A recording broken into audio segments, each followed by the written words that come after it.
Good morning. आज हम संस्कृत मस्ती चैनल पर चैप्टर 3 लेसन 3 है क्लास 10th भौतिक विज्ञान का मोस्ट इम्पोर्टेंट क्वेश्चन, मानव नेत्र और रंग बिरंगा संसार। लेसन 3 है मानव नेत्र और रंग बिरंगा संसार। इसी का मोस्ट इम्पोर्टेंट क्वेश्चन पढ़ेंगे।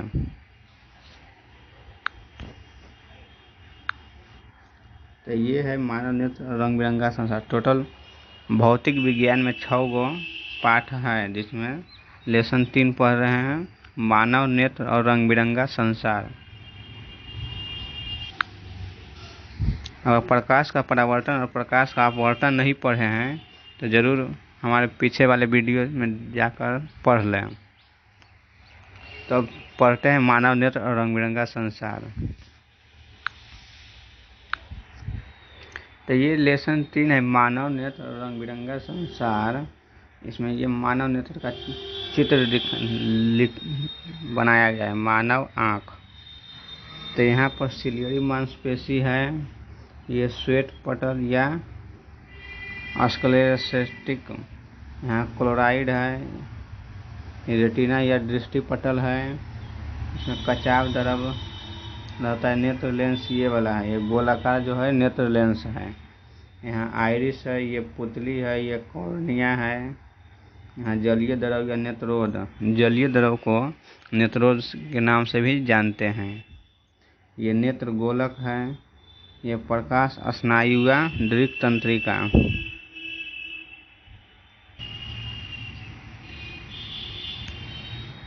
ये मानव नेत्र का चित्र था, अब इसके बारे में जान देंगे। तो पहले चित्र बनाए और उसके बाद फिर इसके बारे में लिखेंगे। तो प्रश्न संख्या 1 है, मानव नेत्र का सचित्र वर्णन करें, मतलब चित्र के साथ वर्णन करें। तो ऊपर चित्र हम बता दिए, अब उसका वर्णन। तो मानव नेत्र लगभग गोलाकार होता है। मानव नेत्र लगभग गोलाकार होता है। नेत्र गोलक की सबसे बाहरी परत सफ़ेद मोटे अपारदर्शी चमड़े की बनी होती है, जिसे श्वेत पटल कहा जाता है। श्वेत पटल। इसका अगला भाग कुछ उभरा हुआ तथा पारदर्शी होता है, जिससे कॉर्निया कहा जाता है। अगला भाग इसका उभरा हुआ रहता है तथा पारदर्शी होता है, जिससे कॉर्निया कहा जाता है। श्वेत पटल के नीचे गहरे भूरे रंग की परत होती है, जिसे रक्त पटल या कोराइड कहा जाता है। यह पटल आगे चलकर 2 परतों में बट जाती है। आगे वाली अपारदर्शी परत सिकुड़ने फैलने वाली डायफ्राम के रूप में रहती है, जिसे परितारिका या आइरिस कहते हैं।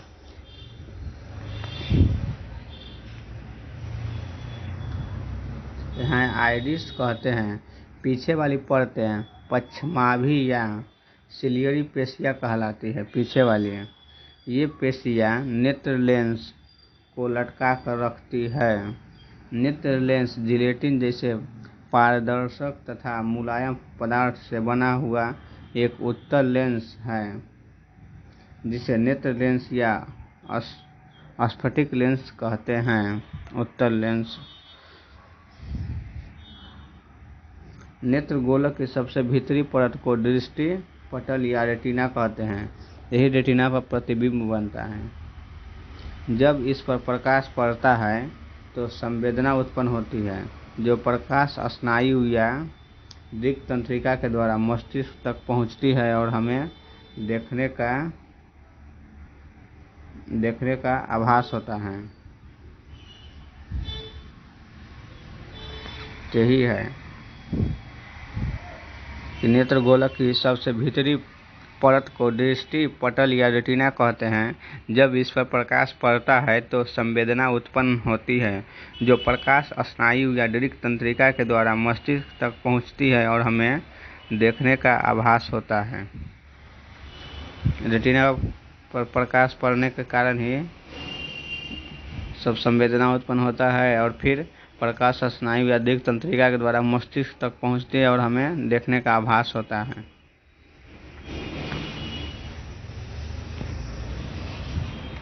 उसके बाद है कॉर्निया और नेत्र लेंस के बीच का भाग जलीय द्रव या नेत्रोद से भरा होता है। कॉर्निया और नेत्र लेंस के जो बीच में जो खाली स्थान होता है वह जलीय द्रव या नेत्रोद से भरा होता है तथा लेंस और रेटिना के बीच का भाग कचाव द्रव से। कॉर्निया और नेत्र लेंस के बीच जलीय द्रव और लेंस और रेटिना के बीच कचाव द्रव से भरा होता है। ये प्रश्न संख्या 1 था। प्रश्न संख्या 2 कह रहा है नेत्र गोलक का व्यास कितना होता है। तो उत्तर होगा नेत्र गोलक का जो व्यास है लगभग 2.3 सेंटीमीटर होता है।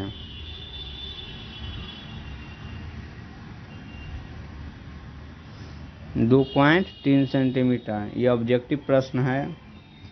अब प्रश्न संख्या 3 नेत्र की समंजन क्षमता से क्या समझते हैं। तो नेत्र की ऐसी क्षमता जिसके कारण उसकी फोकस दूरी अपने आप बदल जाती है। नेत्र की ऐसी क्षमता जिसके कारण उसकी फोकस दूरी अपने आप बदल जाती है उसे नेत्र की समंजन क्षमता कहते हैं।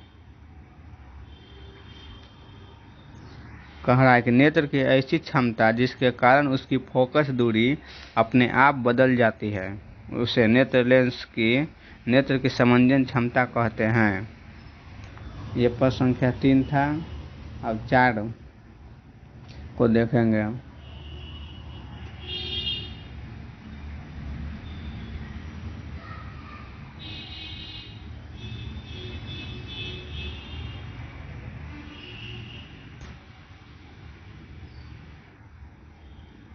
ये आपकी स्क्रीन पर प्रश्न संख्या 4 मोतियाबिंद क्या है। तो कभी कभी अधिक आयु के कुछ व्यक्तियों का नेत्र का लेंस जो है दुधिया तथा धुंधला हो जाता है। देखिएगा जो ज़्यादा आयु के हो गए जो 40, 50, 60 साल के हो गए हैं उनका आँख को देखिएगा दुधिया तथा धुंधला हो जाता है नेत्र लेंस। इस स्थिति को मोतियाबिंद कहते हैं। आँख उजला टाइप में हो जाएगा, दुधिया तथा धुंधला हो जाता है, उसे ही मोतियाबिंद कहते हैं। प्रश्न संख्या 5 है मानव नेत्र के लिए निकट बिंदु और दूर बिंदु कहाँ होता है। तो मानव नेत्र के लिए निकट बिंदु जो है 25 सेंटीमीटर और दूर बिंदु अनंत होता है। समझ गए। मानव नेत्र का निकट बिंदु 25 सेंटीमीटर एवं दूर बिंदु अनंत होता है। प्रश्न संख्या 6 दृष्टिपरास क्या है। कह रहा है दृष्टिपरास क्या है। तो निकट बिंदु तथा दूर बिंदु के बीच की दूरी को दृष्टिपरास कहते हैं। निकट बिंदु तथा दूर बिंदु के बीच की दूरी को दृष्टिपरास कहते हैं।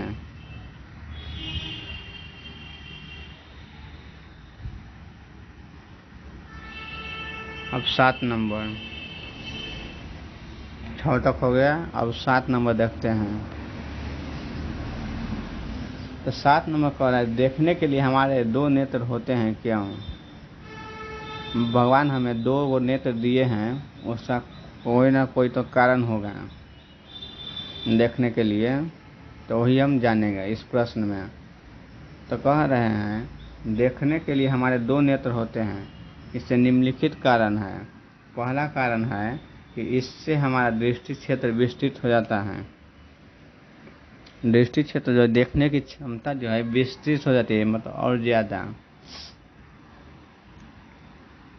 और सेकंड पॉइंट है हमारे दोनों नेत्र सिर पर एक ही ओर स्थित होता है, जिससे दृष्टि क्षेत्र कम हो जाता है लेकिन त्रिविमीय चाक्षुषी का लाभ प्राप्त होता है।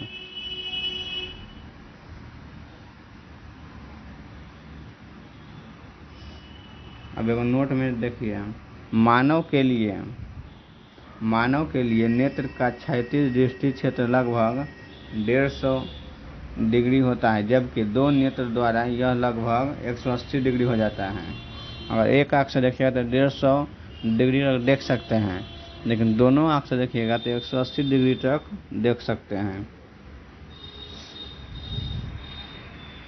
ये प्रश्न संख्या 7 समाप्त हुआ। अब 8 की ओर चल रहे हैं।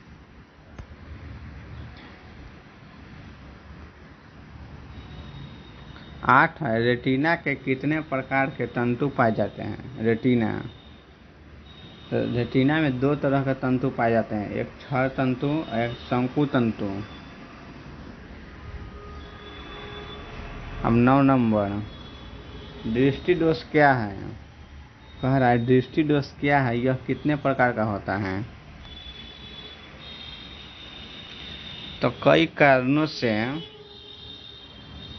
कारणों से मानव नेत्र निकट स्थित या दूर स्थित वस्तु का प्रतिबिंब रेटिना पर बनने की क्षमता खो देता है। ऐसी कमी को दृष्टि दोष कहते हैं। कई कारणों से मानव नेत्र निकट स्थित या दूर स्थित वस्तु का प्रतिबिंब रेटिना पर बनने की क्षमता को खो देता है। ऐसी कमी को दृष्टि दोष कहते हैं। यह मुख्यतः 2 प्रकार का होता है। दृष्टि दोष 2 प्रकार का होता है, निकट दृष्टि दोष, दूर दृष्टि दोष। अब चलते हैं आगे। तो 10 नंबर प्रश्न में जानेंगे कि निकट दृष्टि दोष तथा दूर दृष्टि दोष से क्या समझते हैं, प्रत्येक का कारण क्या है, कैसे पहचानेंगे और उसका निवारण क्या है। समझ गए। निकट दृष्टि दोष और दूर दृष्टि दोष क्या है, पहले ये जानेंगे, अगर कारण और उसका निवारण दोनों प्रश्न संख्या 10 में समझेंगे। और एक बुढ़ापे में भी दृष्टि दोष होता है, जरा दृष्टि दोष, वो भी जानेंगे। तो पहले जानते हैं निकट दृष्टि दोष क्या है। निकट दृष्टि दोष नेत्र का ऐसा दोष जिसमें नेत्र निकट की वस्तु को स्पष्ट देखता है लेकिन दूर की वस्तु को स्पष्ट नहीं देखता है, निकट दृष्टि दोष कहलाता है। समझ गए। नेत्र निकट दृष्टि दोष में यही होता है कि निकट की वस्तु आपको साफ एकदम दिखाई देगा अच्छे से, और दूर की वस्तु आपको नहीं दिखाई देगा, तो उसे निकट दृष्टि दोष कहते हैं। निकट दृष्टि दोष के कारण क्या है, तो नेत्र गोलक का लंबा हो जाना। नेत्र गोलक जो बताए हैं वो लंबा हो जाएगा, अर्थात नेत्र लेंस और रेटिना के बीच की दूरी बढ़ जाता है इसमें। और सेकंड पॉइंट है नेत्र लेंस की फोकस दूरी कम हो जाता है। इसका उपचार, इस दोष को दूर करने के लिए उचित फोकस दूरी वाले अवतल लेंस का व्यवहार किया जाता है। उचित फोकस दूरी वाले अवतल लेंस का व्यवहार किया जाता है। तो प्रश्न रहेगा कि निकट दृष्टि दोष को दूर करने के लिए किस लेंस का व्यवहार किया जाता है, तो अवतल लेंस। तो यही था निकट दृष्टि दोष। नेत्र का ऐसा दोष जिसमें नेत्र निकट की वस्तु को स्पष्ट देखता है लेकिन दूर की वस्तु को स्पष्ट नहीं देखता है, निकट दृष्टि दोष कहलाता है। निकट दृष्टि दोष के कारण नेत्र गोलक का लंबा हो जाना, अर्थात नेत्र लेंस और रेटिना के बीच की दूरी बढ़ जाना, और सेकंड नेत्र लेंस की फोकस दूरी कम हो जाना। उपचार इसका, इस दोष को दूर करने के लिए उचित फोकस दूरी वाले अवतल लेंस का व्यवहार किया जाता है। और दूर दृष्टि दोष जाने, ये आपकी स्क्रीन पर दूर दृष्टि दोष है। नेत्र का ऐसा दोष जिसमें नेत्र दूर की वस्तु को स्पष्ट देखता है लेकिन निकट की वस्तु को स्पष्ट नहीं देखता है, दूर दृष्टि दोष या दीर्घ दृष्टि दोष कहलाता है।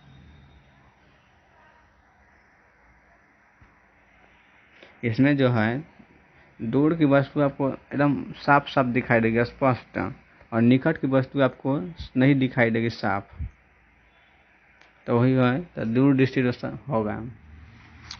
इसका दोष क्या, कारण क्या है, तो नेत्र गोलक का छोटा हो जाना, अर्थात नेत्र लेंस और रेटिना के बीच की दूरी घट जाना और नेत्र लेंस की फोकस दूरी बढ़ जाना।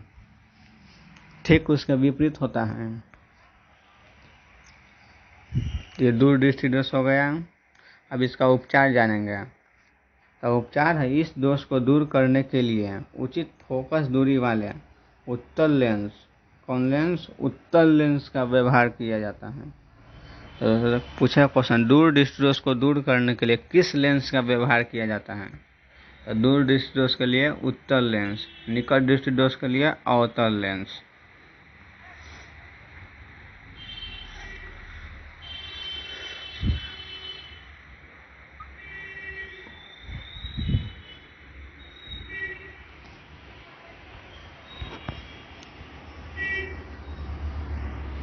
अब 11 नंबर है, जरा दृष्टि दोष क्या है। तो यह दोष बुढ़ापे में उत्पन्न होता है। कब होगा, बुढ़ापे में। यह दोष बुढ़ापे में उत्पन्न होती है। बुढ़ापे में नेत्र लेंस की लचक कम हो जाती है, जाने पर सिलियरी मांसपेशी की समंजन क्षमता घट जाने के कारण यह दोष उत्पन्न होता है। इस दोष में नेत्र के निकट बिंदु के साथ साथ दूर बिंदु भी प्रभावित होता है। इस दोष को दूर करने के लिए बाइफोकल या द्विफोक्सी लेंस का व्यवहार किया जाता है। ज़्यादा दृष्टि दोष को दूर करने के लिए बाइफोकल या द्विफोक्सी, जिसमें 2 फोकस रहेगा,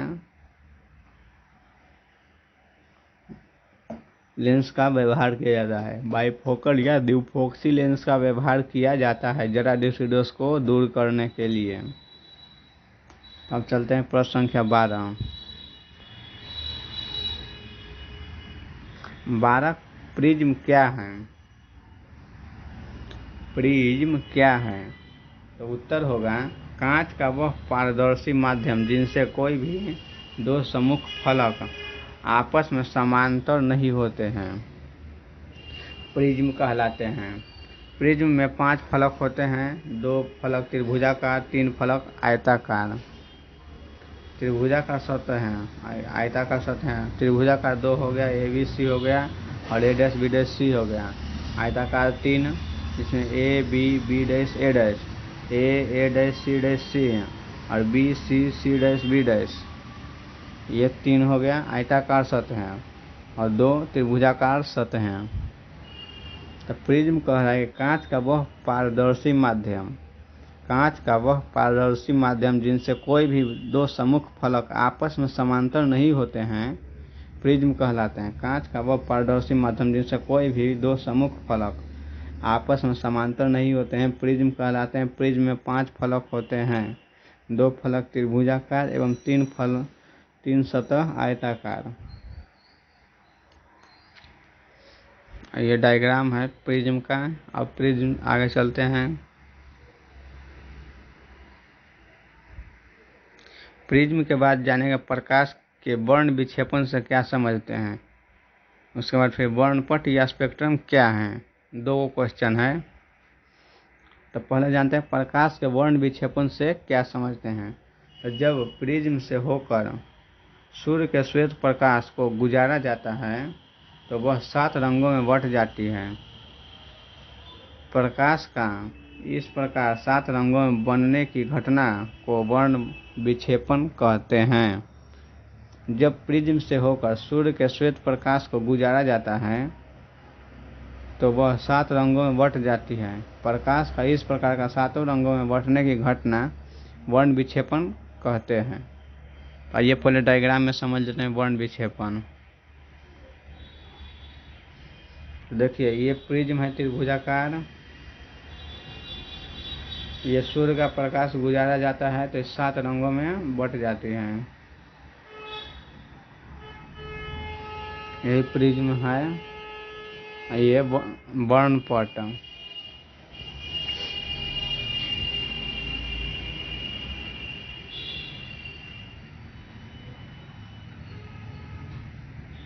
देख लिए जब प्रिज्म से होकर सूर्य के श्वेत प्रकाश को गुजारा जाता है तो वह 7 रंगों में बट जाती है। प्रकाश का इस प्रकार 7 रंगों में बटने की घटना को वर्ण विक्षेपण कहते हैं। यही था वर्ण विक्षेपण। अब जानते हैं वर्णपट या स्पेक्ट्रम। तो जब इन वर्णों को जब इन वर्णों को पर्दे पर उतारा जाता है तो 7 रंगों की पट्टी प्राप्त होती है, जिसे वर्णपट या स्पेक्ट्रम कहते हैं। वर्णपट, पट यानी पट्टी। तो जब इसको पर्दा पर उतारिएगा तो 7 रंग की पट्टी प्राप्त होगी, जिसे वर्णपट या स्पेक्ट्रम कहते हैं। तो ये प्रिज्म से सूर्य का प्रकाश की किरण गुजारते हैं तो 7 रंगों में बट जाती हैं। पहला है रेड, फिर ऑरेंज, फिर yellow, green, blue, indigo, violet. Hindi में तो लाल, नारंगी, पीला, हरा, नीला, जामुनी, बैगनी। तो सबसे ज़्यादा तरंग धैर्य देखिए तो रेड का, लाल का तरंग धैर्य है सबसे ज़्यादा, और वही प्रकीर्णन तो वायलेट का प्रकीर्णन ज़्यादा है।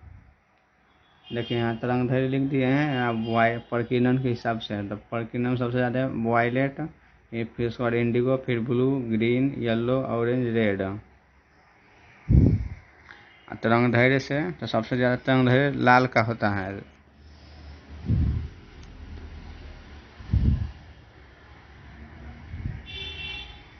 तो यही था वर्ण विक्षेपण। इसे 7 रंग की पट्टी प्राप्त होती है, जिसे वर्णपट या स्पेक्ट्रम कहते हैं। सूर्य के प्रकाश से इस 7 रंग की पट्टी प्राप्त होती है। अब प्रश्न संख्या आगे चलते हैं। तो 14 है प्रश्न संख्या 14 है, स्पेक्ट्रम की उत्पत्ति का क्या कारण है। जो स्पेक्ट्रम उत्पत्ति हुआ जिसे वर्णपट कहते हैं, उस उत्पत्ति का क्या कारण है, यही जानेंगे। तो कह रहा है विभिन्न रंगों के प्रकाश का तरंग दैर्घ्य, विभिन्न रंगों के प्रकाश का तरंग दैर्घ्य अलग अलग होता है। सबसे ज़्यादा प्रकाश का तरंग दैर्घ्य लाल रंग का। अधिक तरंग दैर्घ्य वाले, अधिक तरंग दैर्घ्य लाल रंग जो होता है, तो कह रहा है अधिक तरंग दैर्घ्य वाले प्रकाश का विचलन कम होता है। जब कम तरंग दैर्घ्य का विचलन अधिक होता है तो भिन्न भिन्न तरंग दैर्घ्य का प्रकाश कांच में भिन्न भिन्न चाल से चलता है, जिससे प्रकाश का विचलन अलग अलग होता है तथा वर्ण विक्षेपण की घटना घटित होती है, जो स्पेक्ट्रम की उत्पत्ति का कारण है। यहाँ जिसका तरंगदैर्घ्य ज़्यादा रहेगा उसका विचलन कम होता है, और जिसका विचलन ज़्यादा है उसका तरंगदैर्घ्य कम होता है। उसी चलते भिन्न भिन्न प्रकार का चाल से चलता है, जिससे प्रकाश का विचलन अलग अलग होता है तथा वर्ण विक्षेपण की घटना घटित होती है, जो स्पेक्ट्रम की उत्पत्ति का कारण है। यही था स्पेक्ट्रम की उत्पत्ति का क्या कारण है। अब 14 चलते हैं। 14 हो गया 15। टोटल प्रश्न की संख्या में बात करें तो टोटल 28 प्रश्न पढ़ना है हमें इस पाठ में, जिसमें अभी हम 15 पढ़ेंगे। तो 15 है वर्णपट कितने प्रकार के होते हैं। वर्णपट, तो वर्णपट मुख्यतः 2 प्रकार का होता है। पहला शुद्ध वर्णपट और दूसरा अशुद्ध वर्णपट। तो शुद्ध वर्णपट वह वर्णपट जिस पर प्राप्त सभी रंग स्पष्ट दिखाई देता है, उसे शुद्ध वर्णपट कहते हैं। प्राप्त जो सभी रंग है वह स्पष्ट दिखाई देता है तो शुद्ध वर्णपट है। और अशुद्ध में देखिए वह वर्णपट जिस पर प्राप्त सभी रंग एक दूसरे पर आच्छादित रहते हैं, वह अशुद्ध वर्णपट हो गया। अब 16 नंबर प्रश्न, क्रांतिक कोण किसे कहते हैं। क्रांतिक कोण किसे कहते हैं यह जानेंगे। तो जिस आपतन कोण के लिए संगत अपवर्तन कोण का मान 90 डिग्री हो, 90 डिग्री हो, उसे क्रांतिक कोण कहते हैं। जिस आपतन कोण के लिए संगत अपवर्तन कोण का मान 90 डिग्री हो, उसे क्रांतिक कोण कहते हैं। तो ये 15 और 16 जान लिए। अब 17 जानेंगे।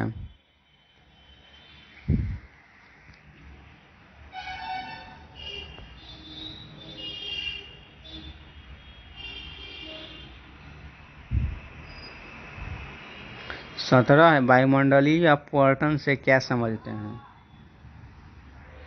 वायुमंडलीय अपवर्तन, तो जब सूर्य का प्रकाश पृथ्वी के वायुमंडल में प्रवेश करता है, सूर्य का प्रकाश जब पृथ्वी के वायुमंडल में प्रवेश करता है, टोटल वायुमंडल की संख्या 7 है। समताप मंडल, क्षोभ मंडल, ये सब वायुमंडल हैं। तो जब सूर्य का प्रकाश पृथ्वी के वायुमंडल में प्रवेश करता है तो उसे वायुमंडल का कई तहों से होकर गुजरना पड़ता है। कई तह मतलब कि 7 तह से होकर गुजरना पड़ता है। तो उसे वायुमंडल के कई तहों से होकर गुजरना पड़ता है, अर्थात सूर्य का प्रकाश विरल माध्यम से सघन माध्यम में प्रवेश करता है, जिसके कारण प्रकाश का अपवर्तन होता है। प्रकाश के अपवर्तन पाठ में बताएं, जब सघन माध्यम से विरल माध्यम में प्रवेश करती है तो अभिलंब की ओर मुड़ जाती है। यही है, तो सघन और विरल की बात होगा तो प्रकाश का अपवर्तन होगा। और वायुमंडल में घटने वाले प्रकाश के अपवर्तन को ही वायुमंडलीय अपवर्तन कहते हैं। समझ गए, वायुमंडलीय अपवर्तन इससे कहते हैं। अब 18 नंबर 18 कह रहा है, पूर्ण आंतरिक परावर्तन से क्या समझते हैं। पूर्ण आंतरिक परावर्तन, तो जिस आपतन कोण के लिए संगत अपवर्तन कोण का मान 90 डिग्री हो उसे पूर्ण आंतरिक परावर्तन कहते हैं। जिस आपतन कोण के लिए अपवर्तन कोण का मान 90 डिग्री से अधिक हो उसे पूर्ण आंतरिक परावर्तन कहते हैं। पूर्ण आंतरिक परावर्तन की स्थिति में प्रकाश अपने माध्यम में ही वापस लौट जाती है। अगर प्रकाश आ रही है तो अपने ही माध्यम में वापस लौट जाइए, यह पूर्ण आंतरिक परावर्तन। अब प्रश्न संख्या 19 को देखेंगे।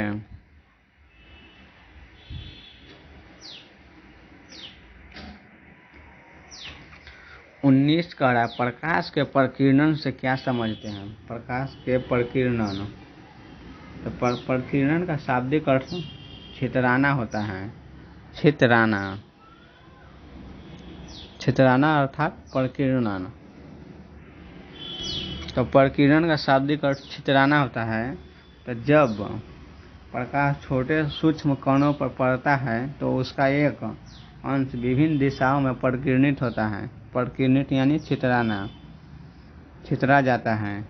तो प्रकीर्णित होता है तथा शेष भाग सीधे आगे निकल जाता है। अतः किसी कण पर पड़कर प्रकाश के एक अंश के विभिन्न दिशाओं में छितराने की घटना को प्रकाश का प्रकीर्णन कहते हैं।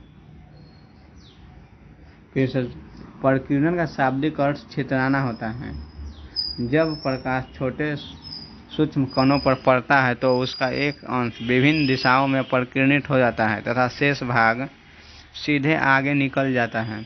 अतः किसी कण पर पड़कर प्रकाश के एक अंश के विभिन्न दिशाओं में छितराने की घटना को प्रकाश का प्रकीर्णन कहते हैं। जैसे सूर्य के प्रकाश के प्रकीर्णन के कारण ही आकाश का रंग नीला दिखाई देता है। सूर्य के प्रकाश का प्रकीर्णन से ही आकाश का रंग नीला दिखाई देता है। अब 20 नंबर जानेंगे, विचलन कोण को परिभाषित करें। विचलन कोण, आपतित किरण और निर्गत किरण के बीच के कोण को विचलन कोण कहते हैं। आपतित किरण तथा निर्गत किरण के बीच के कोण को विचलन कोण कहते हैं। ये 20 नंबर हो गया। अब 21,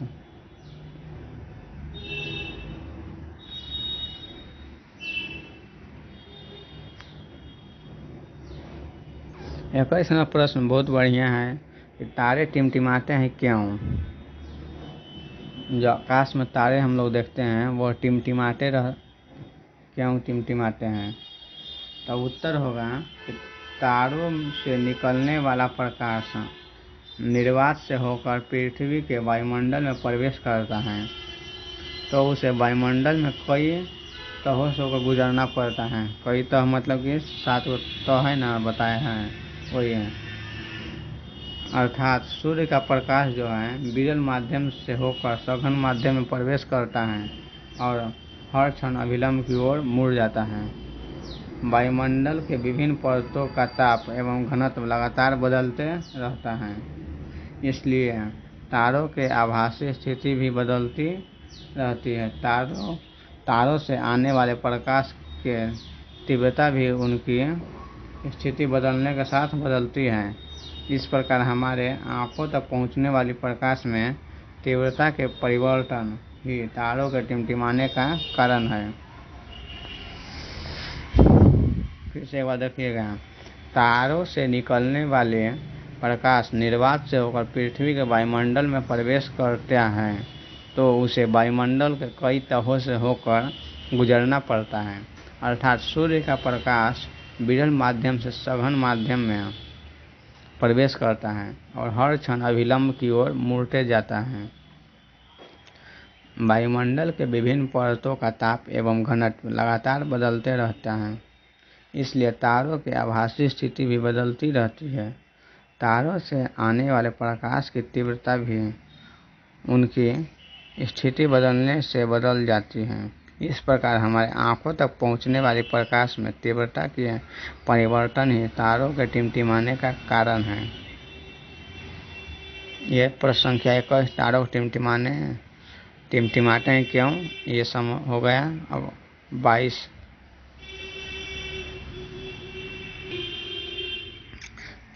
नंबर प्रश्न है, ग्रह एवं चंद्रमा टिमटिमाते नहीं है क्यों? तारे टिमटिमाते हैं लेकिन ग्रह और चंद्रमा नहीं टिमटिमाते हैं क्यों, ये भी जान जाएंगे।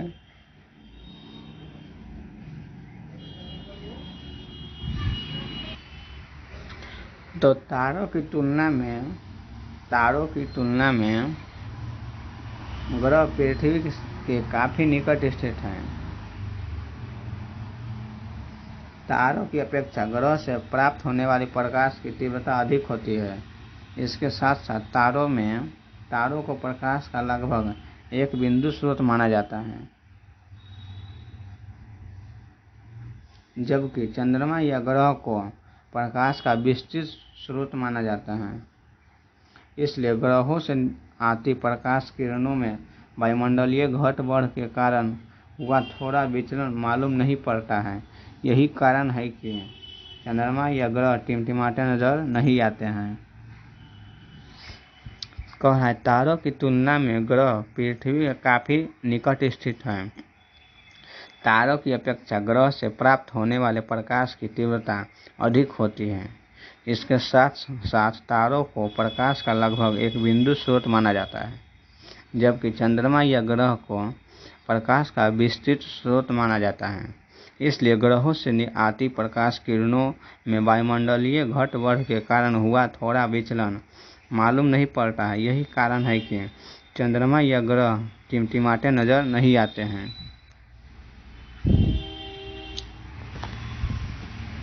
बाईसवां प्रश्न हो गया, ग्रह एवं चंद्रमा टिमटिमाते नहीं हैं क्यों। अब 23 नंबर का है, सूर्योदय के समय सूर्य रक्ताभ प्रतीत होता है क्यों। रक्ताभ यानी लाल।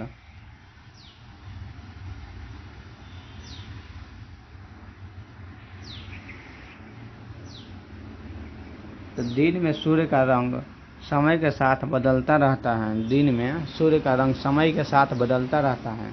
दोपहर में सूर्य श्वेत प्रतीत होता है, क्योंकि नीले तथा बैंगनी रंग के प्रकाश का बहुत कम भाग ही परिकिरणित हो पाता है। सूर्योदय एवं सूर्यास्त के समय सूर्य क्षितिज के समीप रहता है, अर्थात काफी दूर स्थित रहता है। ऐसी स्थिति में सूर्य से निकलने वाले प्रकाश को वायुमंडल में लंबी दूरी तय करना पड़ता है, जो मुख्य रूप से नीले रंग को परिकिरणित कर देता है।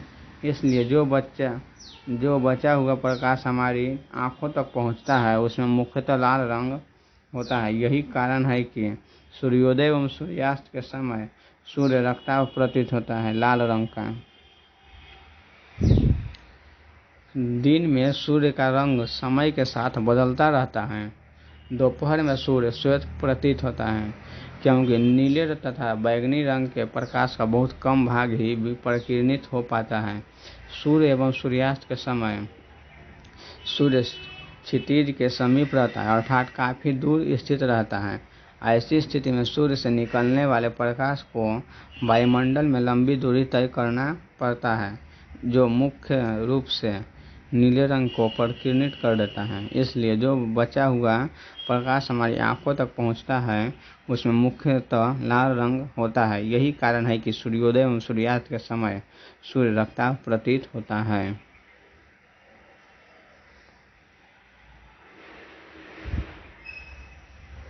चौबीस नंबर, आकाश नीला दिखाई देता है क्यों? आकाश यानी आसमान जो है नीला दिखाई देता है क्यों? तो सूर्य का प्रकाश जब वायुमंडल से होकर गुजरता है तो वायुमंडल में उपस्थित विभिन्न गैसों, पानी की बूंदों, धूल कणों आदि से होकर गुजरना पड़ता है। ये तो आप जानबे करते हैं कि जब सूर्य का प्रकाश वायुमंडल से होकर गुजरता है तो वायुमंडल में उपस्थित विभिन्न प्रकार गैस हैं, पानी की बूंदों, धूल कण आदि से होकर गुजरना पड़ता है, जिसके कारण सूर्य का प्रकाश का परिकिरण होता है। गैस के कण सबसे सूक्ष्म होते हैं और ये सूर्य के प्रकाश के नीले रंग को परिकिरणित कर देते हैं। यही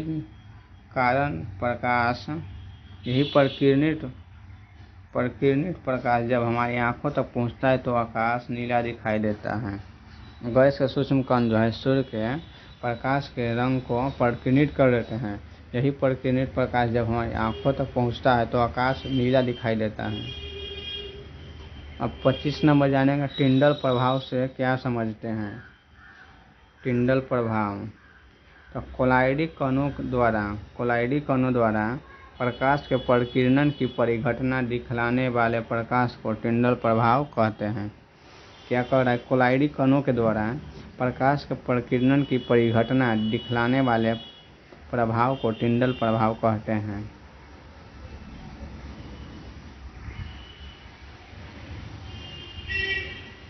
अब 26 नंबर जानेंगे अंतरिक्ष यात्री को अंतरिक्ष काला दिखाई देता है क्यों?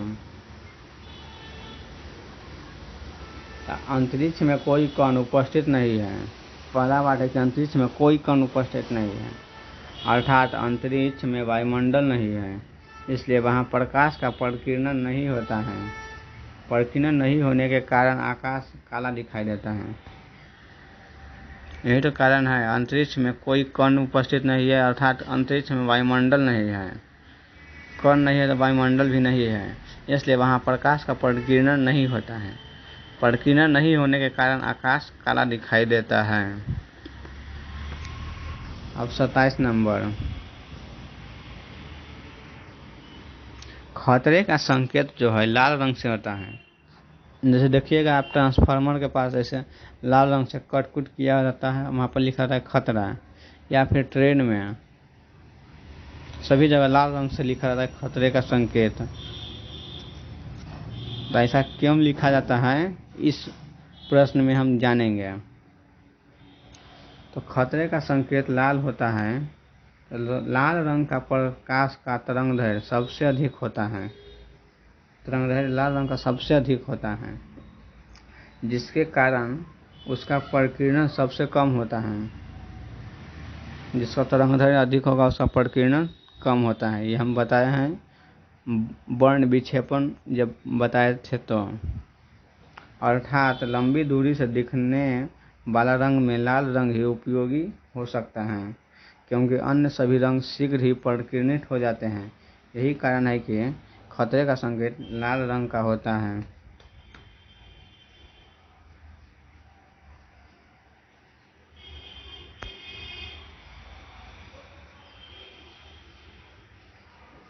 अट्ठाईस नंबर, इंद्रधनुष बनने की व्याख्या करें।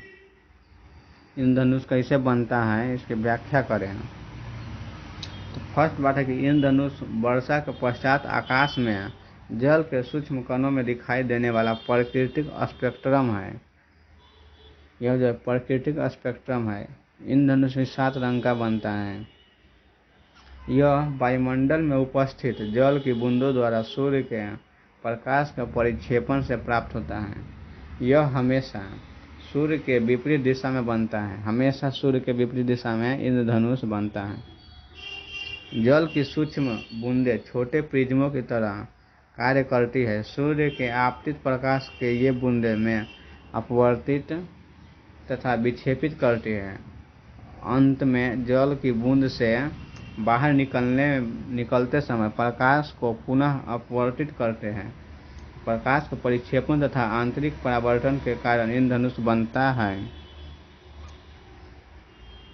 तो 28 नंबर में इंद्रधनुष बनने की व्याख्या करे हो गया। अब चलते हैं प्रश्न संख्या 29 की ओर।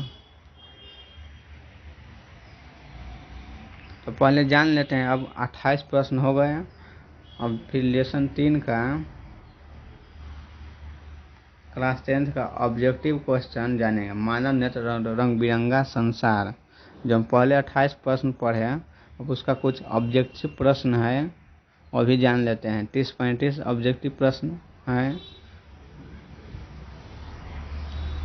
इससे क्या होगा, आपका पूरा कॉन्सेप्ट क्लियर हो जाएगा। अच्छा, जो भी पाठ पढ़े उसका ऑब्जेक्टिव प्रश्न जरूर करें। 50% आपका ऑब्जेक्टिव प्रश्न ही आते हैं। तो संस्कृत मस्ती चैनल को जरूर सब्सक्राइब करें और अपने दोस्तों को भी बताएं।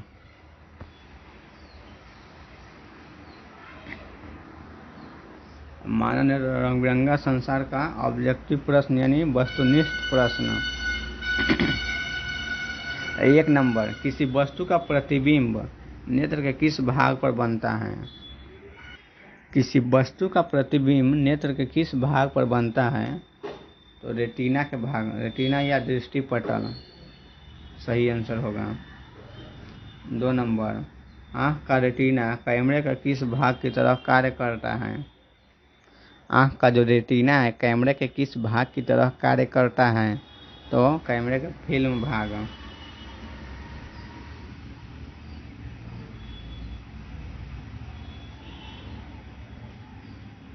3 नंबर, मानव नेत्र में किस प्रकार का लेंस पाया जाता है? मानव नेत्र में जो चित्र बताया था शुरू में उसमें बताया था कि ये उत्तल लेंस है। तो मानव नेत्र में उत्तल लेंस पाया जाता है। 4 नंबर, किसी वस्तु का प्रतिबिंब नेत्र के रेटिना पर कैसे बनता है? मतलब कैसा बनता है? तो वास्तविक बनता है, उल्टा बनता है और इस छोटा बनता है रेटिना प्रतिबिंब।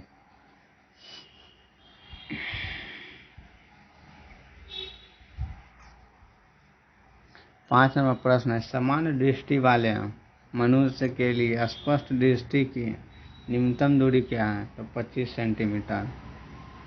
सामान्य दृष्टि वाले मनुष्य के लिए स्पष्ट दृष्टि की न्यूनतम दूरी क्या है? तो 25 सेंटीमीटर। सामान्य नेत्र अधिकतम कितनी दूरी तक की वस्तुओं को साफ साफ देख सकता है? सामान्य नेत्र अधिकतम कितनी दूरी तक के वस्तुओं को साफ साफ देख सकता है? तो अनंत। 7 नंबर प्रश्न, एक स्वस्थ आँख के लिए दूर बिंदु कहाँ होता है? तो अनंत पर। स्वस्थ आँख के लिए। 8 नंबर प्रश्न कह रहे हैं कि आँख अपनी लेंस की फोकस दूरी को बदलकर दूर या निकट की वस्तु को साफ साफ देख सकता है। आँख के इस गुण को क्या कहते हैं? समंजन क्षमता। 8 प्रश्न हो गए। अब 9 प्रश्न की ओर चलते हैं। तो 9वां प्रश्न कर रहा है, विभिन्न दूरियों पर की वस्तुओं के प्रतिबिंब के फोकस करने के लिए आँख के लेंस की फोकस दूरी किसके द्वारा परिवर्तित होती है? तो सिलियरी पेशियाँ या पश्चिमाभि पेशियाँ। 10 नंबर, नेत्र लेंस की फोकस दूरी कम हो जाने से कौन सा दृष्टि दोष उत्पन्न होता है? तो निकट दृष्टि दोष में नेत्र लेंस की फोकस दूरी कम हो जाती है, हम बताए हैं आपको। नेत्र लेंस की फोकस दूरी अधिक हो जाने से कौन सा दृष्टि दोष उत्पन्न होता है? तो जब कम में निकट दृष्टि दोष, अधिक हो जाएगा तो दूर दृष्टि दोष। निकट दृष्टि दोष किस दृष्टि दोष में 12 नंबर कह रहा है, किस दृष्टि दोष में किसी वस्तु का प्रतिबिंब रेटिना के पीछे बनता है? तो दूर दृष्टि दोष में, दूर दृष्टि दोष में किसी भी वस्तु का प्रतिबिंब जो है रेटिना के पीछे बनेगा। अब 12 प्रश्न हो गए, 13वां प्रश्न देखते हैं।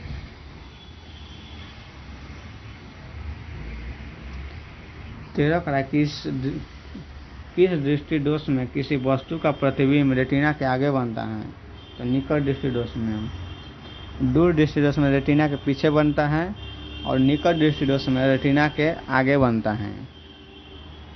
14 नंबर देखिए, निकट दृष्टि दोष का उपचार किस प्रकार के लेंस से किया जाता है? तो अवतल लेंस से किया जाएगा निकट दृष्टि दोष का उपचार।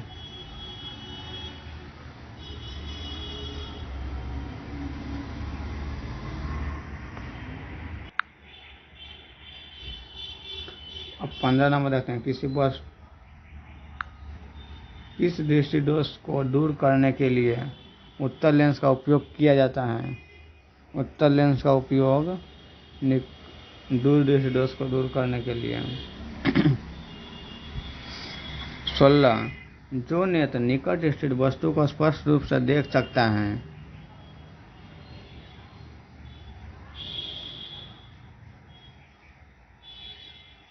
उस नेत्र में कौन सा दोष है? दूर दृष्टि दोष। 16 नंबर, जो नेत्र निकट स्थित वस्तु को स्पष्ट रूप से, यहाँ नहीं लगा हुआ, नहीं देख सकता है, उस नेत्र में कौन सा दोष है? तो दूर दृष्टि दोष। जो निकट की वस्तु नहीं देख सकता है, मतलब दूर की वस्तु देख सकता है, तो जो देखता है वही दोष होता है। तो दूर की वस्तु देख रहा है तो इसलिए से दूर दृष्टि दोष है। 17 नंबर, जो नेत्र दूर स्थित वस्तु को स्पष्ट रूप से नहीं देख सकता है, तो उस नेत्र में कौन सा दोष होता है? तो दूर की वस्तु नहीं देख सकता है, तो मतलब निकट की वस्तु देख सकता है, और निकट की वस्तु देख सकता है तो निकट दृष्टि दोष उत्पन्न होता है। इसलिए उसका आंसर होगा निकट दृष्टि दोष 17 का। टोटल 17 प्रश्न हो गए। अब 18वां प्रश्न।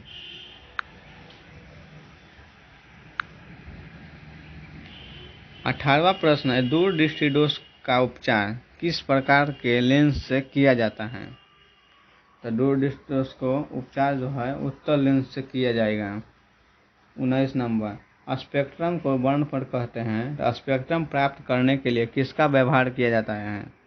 तो प्रिज्म का। स्पेक्ट्रम जब भी प्राप्त करना होगा तो प्रिज्म का व्यवहार, जब प्रिज्म से सूर्य का प्रकाश को गुजारेंगे तो 7 रंग प्राप्त होगा, और उससे जो पट्टी प्राप्त होगा, जो पट्टी प्राप्त जो होता है वही स्पेक्ट्रम है, वर्णपट या स्पेक्ट्रम। 20 नंबर अब देखते हैं, प्रिज्म से होकर गुजरने के बाद श्वेत प्रकाश विभिन्न वर्णों में विभक्त होता है, इस घटना को क्या कहते हैं? वर्ण विक्षेपण।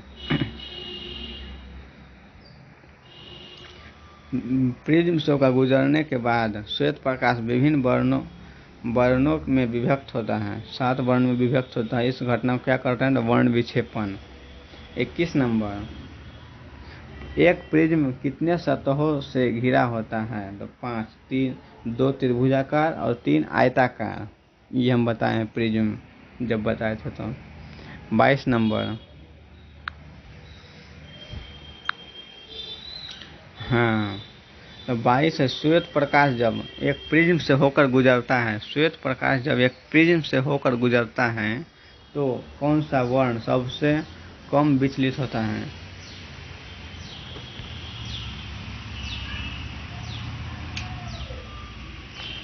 तो विचलन कम होने वाला है, सबसे कम विचलन तो लाल रंग, इसका तरंगदैर्घ्य ज़्यादा है तो इसलिए इसका विचलन कम होगा। 22 नंबर, किस वर्ण का तरंगदैर्घ्य सबसे अधिक होता है? तो लाल रंग का तरंगदैर्घ्य सबसे अधिक होता है। अब 24 नंबर देखिए, किस वर्ण का तरंगदैर्घ्य सबसे कम होता है? तरंगदैर्घ्य सबसे कम यानी उसका विचलन सबसे अधिक होगा, तो वायलेट यानी बैगनी। 25 नंबर, किस वर्ण का विचलन सबसे अधिक होता है?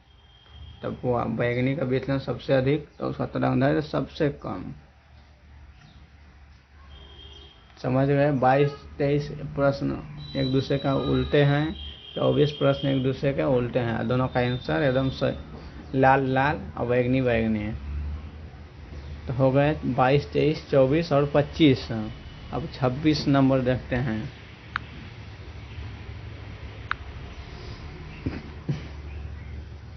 हाँ, तो 26 का रहा है, कैमरे में जो काम डायफ्राम करता है आँख में, वही काम कौन करता है? तो पुतली एकदम सही आंसर। 27 नंबर देखिए, सूर्योदय एवं सूर्यास्त के समय सूर्य लाल दिखाई पड़ता है क्योंकि वायुमंडल के कण किस रंग को अधिक परिकीर्णित कर देता है? नीला रंग सबसे अधिक परिकीर्णित होता है, इसलिए सूर्योदय एवं सूर्यास्त के समय लाल सूर्य दिखाई देता है। नीला रंग हमारी आँख तक नहीं पहुँच पाता है। 28 नंबर, चंद्रमा पर खड़े अंतरिक्ष यात्री को आकाश कैसा प्रतीत होता है? तो काला। क्यों प्रतीत होता है? तो ये भी हम बता दिए हैं कि वहाँ कोई वायुमंडल नहीं होता है।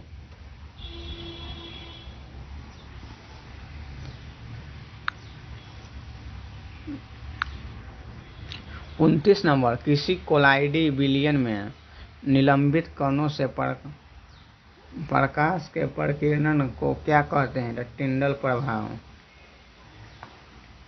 30 नंबर देखिए, एक प्रिज्म द्वारा किस घटना के कारण श्वेत प्रकाश के स्पेक्ट्रम में वर्ण विक्षेपण होता है?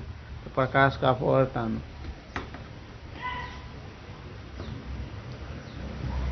अब 31 नंबर प्रश्न देखेंगे हम, तारों से टिमटिमाते प्रतीत होने का क्या कारण है? वायुमंडलीय अपवर्तन। तारों को जो टिमटिमाता प्रतीत होने का मुख्यतः कारण वायुमंडलीय अपवर्तन ही है। 32, नेत्र की समंजन क्षमता कम हो जाने से कौन सा दोष उत्पन्न होता है? जरा दृष्टि दोष। ये हम बता दिए हैं कि जरा दृष्टि दोष नेत्र की समंजन क्षमता को कम हो जाने से उत्पन्न होता है, जो बुढ़ापे में होता है। टोटल 32 हो गए और 3 प्रश्न बचे हैं। 33 नंबर, जरा दृष्टि दोष के उपचार के लिए कौन सा लेंस का उपयोग किया जाता है? बाइफोकल या ड्यूफोक्सी लेंस। जरा दृष्टि दोष के उपचार के लिए किस लेंस का उपयोग किया जाता है? तो बाइफोकल या ड्यूफोक्सी। बाइफोकल इंग्लिश में हो गया BI,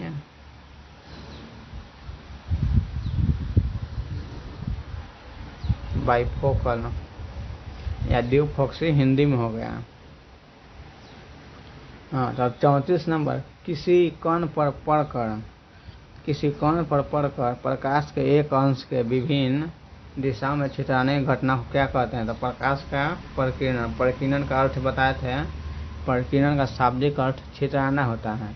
तो किसी कण पर जब प्रकाश पड़ता है तो एक अंश विभिन्न दिशाओं में छितरा जाता है, तो उसे कहते हैं प्रकाश का प्रकीर्णन। बस यही इतना आंसर लिख दीजिएगा, आएगा एग्जाम में। तो टोटल 34 प्रश्न। अब चलते हैं आगे। 35 नंबर देखिए, किसी व्यक्ति के चश्मे में लगे लेंस की क्षमता +1.5 डायोप्टर है, तो बताइए कि लेंस कैसा है? डी का होता है डायोप्टर।